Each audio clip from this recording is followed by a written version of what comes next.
আসসালামু আলাইকুম, সবাইকে স্বাগতম আমার ইউটিউব চ্যানেলে। আশা করি সবাই ভালো আছেন আর ভালো থাকারই কথা, কারণ আজকে চ্যাম্পিয়ন্স লিগের semifinal Arsenal versus Atletico Madrid.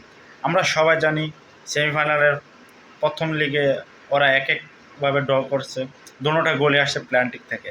তো আজকে অবশ্যই সবাই এক্সাইটেড, আর আমি তো অতি আগ্রহ নিয়ে বসে আছি ম্যাচটি দেখার জন্য, কারণ আমাকে দেখে আপনারা বুঝতে পারছেন আমি অ্যাথলেটিকো মাদ্রিদের সাপোর্টার। তো who can go to the USL final, তো আজকে দেখার বিষয়। আর এই ম্যাচটা কিন্তু অবশ্যই এক্সাইটেড। আর যদিও আর্সেনালের সরি যদিও অ্যাথলেটিকো মাদ্রিদের একটু ইঞ্জুরির সমস্যা ছিল, তো দেখা যাক আছে কী হয়। গত ম্যাচে সল্ডোতকে নামানো হয় নাই, সল্ডোত কিছুটা ইঞ্জুরিতে ছিল, তার কারণে ওকে ফার্স্ট লেগে নামানো হয় নাই। তো আশা করি এই ম্যাচও ওকে দেখতে পাবো। জুলিয়ান আলভারেজ যদি একটু ইঞ্জুরিতে সমস্যা ছিল, তো এটা সেরে উঠছে। এখন দেখা যাক ম্যাচটা কী হয়। সল্লু তো ফিরলো, তো আশা করি ম্যাচটা ভালো হবে। আর অবশ্যই অ্যাথলেটিক মাদ্রিদ ফাইনালে যাবে ইনশাআল্লাহ। ধন্যবাদ সবাইকে।